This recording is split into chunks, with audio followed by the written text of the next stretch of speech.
মরমি, মরমি, আসছো তুমি? আসছো? বসো। বসেই আজ তো আসো, বসেই থাকো। হ্যাঁ, সমস্যা নাই, আজকে দিতে পারবো, খাইতে পারবা। আজকে হচ্ছে আলু দিয়ে ওই কলিজা ভুনা সম্ভবত, আর পটল ভাজি, আর ডাল। তো ওর খাওয়ার অংশটা হচ্ছে ওই যে কলিজা ভুনা।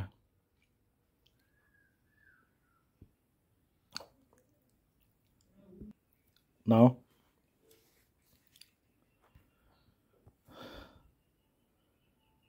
ইদানিং কয়েকদিন পর পর শুধু মৃত্যুর খবর শুনি। জানি না মানুষের হায়াত এত কম কেন এখন, বর্তমান যুগে। অল্প বয়সে মানুষ মারা যায়। রোগবালাইয়ের প্রাদুর্ভাবও কিন্তু বেড়ে গেছে। উচ্চ রক্তচাপ, ডায়াবেটিস, হ্যাঁ, কিডনি লিভারের সমস্যা, তারপরে ব্রেন স্ট্রোক, রোগের কোনো শেষ নেই। আদম আলাইহি ওয়াসাল্লাম 1000 বছর বাঁচছেন, তখন পৃথিবীতে উনি একা ছিলেন বলে লম্বা সময় দিয়েছেন বংশ বিস্তারের জন্য। এখন সম্ভবত দিনের পর দিন মানুষের জায়গার তুলনায় মানুষের পরিমাণ বেড়ে যাচ্ছে বলে সম্ভবত এই এই দুর্দশা বা এই দুরবস্থা। ওই যে একবার করোনা এসা কতগুলো মানুষ নিয়ে গেল পৃথিবী থেকে, সম্ভবত 80 লাখ না 85 লাখ, প্রায় 1 কোটির সমান।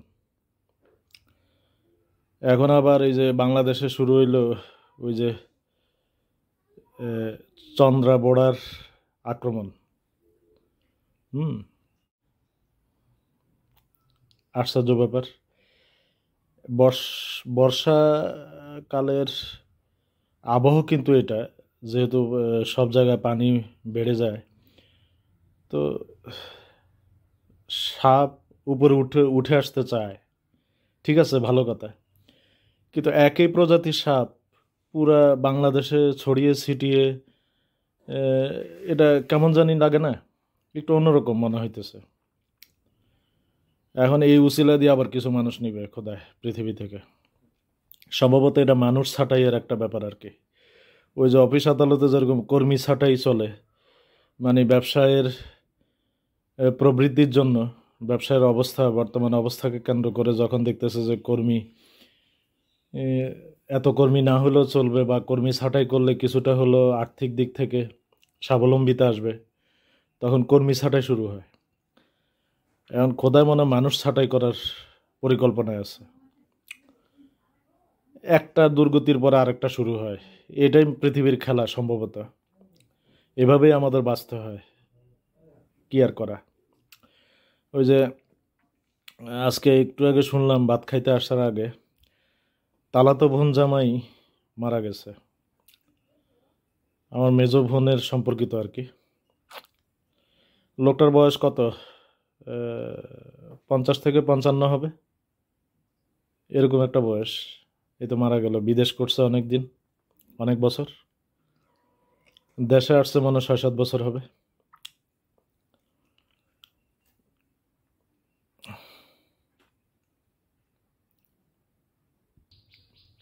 নাও, কলিজা বোনা কেমন লাগে মারমি? ভুনাটা কেমন লাগতেছে তোমার কাছে?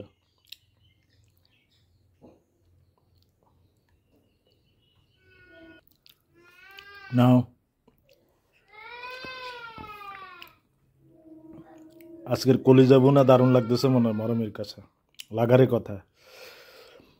আমাদের মানুষের কাছে যেমন ভাল লাগে, ওর কাছেও ভাল লাগার কথা। নরম নরম, স্বাদ বেশি।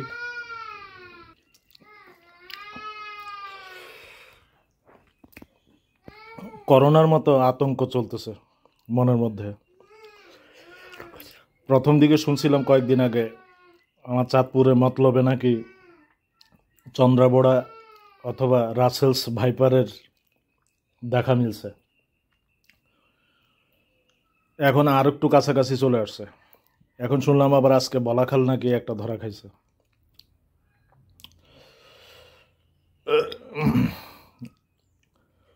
তো বলাখাল আমার আমার বাড়ি থেকে কিন্তু খুব বেশি দূরে না,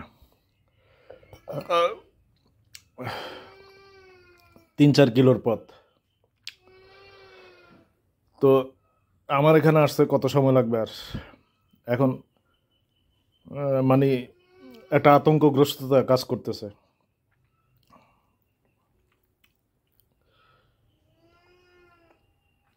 তবে জীবনে যেটা ঘটার এটা তো ঘটবেই, এটা তো রুখবার কোনো সুযোগ নেই। কপাল ভাগ্যে যেটা আছে এটা লেখা আছে, এই পথে মৃত্যু থাকলে তো মৃত্যু বরণ করতেই হবে। ওই যে শুনলাম 10 জন নাকি মারা গেছে রাসেলস ভাইপারের আক্রমণে। এখন আরো কত জান নাই সে কে জানে এই প্রজাতি। নাও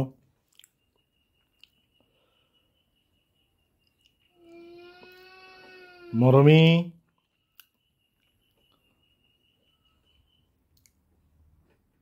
আজকে ওর ইয়ে নাই, সহপাঠীরা নাই, ভাগবাটরা হওয়ার সুযোগ নাই। সে একাই খাচ্ছে যা খাওয়ার, আমি যা দিচ্ছি আর কি। আমি দিতে কার্পণ্য করি না, সামর্থ্য অনুযায়ী আমার যা আছে তার মধ্যে। কালকে তো 5 জন উপস্থিত হয়েছিল, একজন খায় নাই, 4 জন খাইছে। আজকে ও একা, ওর ভাগ্য ভালো। কলিজা ভুনা তো আর খুব সহসা রান্না হয় না, বছরে হয়তো 1-2 বার এরকমই। মানে কোরবান আসলে আর কি এই যা হয়, ভাগ্যে যা জুটে সেটা 1-2 বার 3-বার 4-বার যা হয় আর কি। কিন্তু বছরে অন্য সময় আর কলিজা ভুনা খাওয়া হয় না, কারণ বাজারে মাংসই কিনা হয়, কলিজা কিনতে যায় কে? আর কলিজা পাওয়া যায় না, কারণ অল্প থাকে। সকালবেলা ভোরে যে যায় সে হয়তো কিনে ফেলে, পেয়ে যায়, তো এটা থাকে না বেশিক্ষণ।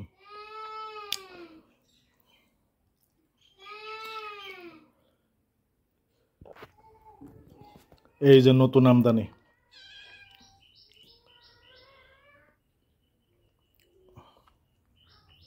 মরমের বাচ্চা একটা আসছে,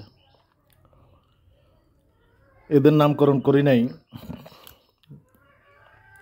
ওই মরমের বাচ্চা বলে সম্বোধন করি আর কি।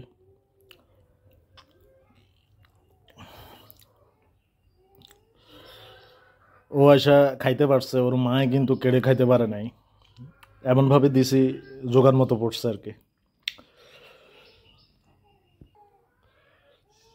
এখন 2 জনকে একসাথে দেব যাতে কেউ কারোটা কাড়িয়া খেতে না পারে। এই যে নাও নাও নাও, এই মরমি, এই যে যে এই যে মরমি, ওর বাচ্চাটা খাই, এদিকে অন্য মনস্ক ছিল মরমি, বাচ্চা খাইতে পারছে, এখন ওরটাও খাবে।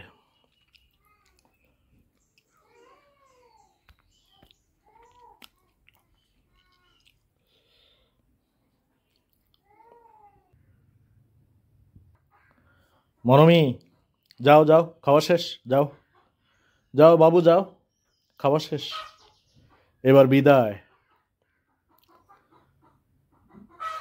তোমার ভাই বোনেরা কই? হ্যাঁ, এই তোমার ভাই বোনেরা কই বাবু? তোমার আর 2টা ভাই বোন আছে যে, ওটা কই? একজনকে তো দেখা যায় না, তোমরা 2 জন একসাথ হইয়া থাকো, আরেকজন কই পালাইলো? এই এক দশা, এই মানে বিড়ালের বংশবিস্তার হইতে হইতে ওই বংশে নির্বংশ হয়ে যায়। মানে ওদের দেখা মিলে না কেন জানি, কোথায় যেন হারিয়ে যায় একটা সময় বড় হইতে হইতে। এর আগেও কিন্তু 4টা বাচ্চা ছিল, 4টা বাচ্চার একটা বাচ্চা এখন আর নাই, কোথাও গেল গেল এরা কে জানে। এখন এই যে এই বছর 3টা, এই সেশনে 3টার মধ্যে এই যে 2টা দেখি আরেকটা অ্যাবসেন্স, ওইটা কই গেল কে জানে। এখন এই 2টা বড় হইতে হইতে আর পাত্তা পাওয়া যাবে না, শেষ পর্যন্ত হয়তো কোনো রকমভাবে হয়তো একটা টিকবে। মরমি মারা যাওয়ার পরে এবার কার অবস্থান হয় কে জানে, মানে কে নিয়মিত হয় আর কি আমার কাছে ভিড়তে। সবাই তো ভিড়ে না, যেমন এই যে গতকালকে 2টা আসলো, এগুলো মর্দা। এই আমি মরমীর প্রেমিক সম্বোধন করি আর কি ওদেরকে, দুইজনকে, যেহেতু ওরা দুইজনে পুরুষ। তো আরও অন্যান্য কালচারে বুঝে নেই আর কি, ওরা প্রেমিকেই মরমের। এখন ওদেরকে খাইতে দিলেও খায় না তেমন একটা অনেক সময়, যেমন কালকে একটা খাইছে আরেকটা খায় নাই, তাও আদর্শ হক করে খাওয়াইতে হয়েছে, খাইতে চায় না। ওই লয় লয় তুলতে হয়েছে একবার, কোনো রকমে বলে বলে খাওয়াইয়া তো লয় তুলতে হয়েছে। জানি না পুরুষ বিড়ালদের মনে খাইতে হয় না, ওরা কি খায় বাসে কে জানে। আচ্ছা যাই হোক, তো ওরা তো আমার ইয়ে নেয় না, এই আমার সাথে একাকিত্ব ঘোষণা করে না। আমি যে জীবনে একা, ওরা হয়তো একা কিনা আমার মতো, এই জন্য হয়তো আমার সাথে ভিড়তে চায় না আর কি। তো ওরা আমার সাথে একত্ববদ্ধ হইতে চায় না, যেহেতু ওদের একাকিত্ব নাই, আমার তো একাকিত্ব আছে। মরমী কি মনে করে আসছে আমার কাছে কে জানে। আসলে এ হয়েছে বংশ পরিক্রমায়, মানে একজন তো থাকতে হয়, সেই প্রেক্ষাপটে মনে হয় ও রয়ে গেছে আর কি মরমী। ওর মাও ছিল, তো মরমী রয়েছে। এখন মরমীর পরবর্তী জেনারেশনে 3জনের মধ্যে কোনজন টিকে এবার কে জানে। যদিও মরমী তার এখন মরে যাচ্ছে না, যতদিন বেঁচে থাকে এরপরে আসবে আর কি ওর বংশধরদের মধ্যে কে আবার টিকে। কারণ এটা ঠিক যে এই যে আমি গ্রামে আসছি চট্টগ্রাম ছেড়ে 22 বছর এ পর্যন্ত, তো লাগাতার একজনের পর একজন কিন্তু বাধা আছেই, একই বংশধরের, এবং বেশিরভাগই সবাই সাদা সাদা কালারের হয়। বুঝলাম না এটা কেন, অন্য কোনো বিকৃত বা বৈচিত্র্যময় কালারের সমাগম ঘটে না। এই প্রত্যেকেই সাদার উপরে গায়ের মধ্যে কালোর একটা আঁচড় থাকে হালকা। এ সবাই, আমি যতগুলা বিড়াল এই পর্যন্ত আমার কাছে আসছে একই বংশ পরিক্রমায়, এ সবগুলো একই একই কালারের। ওই মুখের মধ্যে একটা কালসা ভাব থাকে, ওই কপালের উপর দিয়ে, পুরা শরীর সাদা, লেজটার একটা অংশ কালো থাকে, পিঠের মধ্যে কালো একটা ছোপ থাকে, এরকম সবাই। এটার অর্থটা কি বুঝলাম না। যেমন সম্পূর্ণ কালো হতে পারে একটা বিড়াল, কিন্তু এরকম হয় না, এই একই কালারের সবাই, এক রকম, এক ধাঁচ, চেহারা, সুরত, অঙ্গ ভঙ্গিমা সব একই রকম। হয়তো এটা একটা ধারাবাহিক প্রক্রিয়া সম্ভবত আমার সাথে, কি জানি খোদারও কোনো এখানে আইডিয়া আছে কিনা কে জানে। যাই হোক, ওই যে মরমের বাচ্চা দরজার ওখানে গিয়ে আমার কথা শুনতেছে। খাওয়ার পর্ব তো শেষ বলে দিলাম, বুঝে গেছে মনে হয়, সম্ভবত কিছুটা ঘুম পাচ্ছে মনে হয়, সম্ভবত ওর কলিজা ভুনা খাইছে তো, মানে জীবনে প্রথম খাইছে ও সম্ভবত, কারণ ওর বয়সে বেশি দিন না, এই কত 3-4 মাস হবে। তো এই প্রথম মনে হয় কলিজা বুনা খাইছে, এখন এটা খাইয়েই মনে হয় বেসামাল হয়ে গেছে সম্ভবত। যাও মনমি, যাও, আজকের জন্য শেষ, যাও।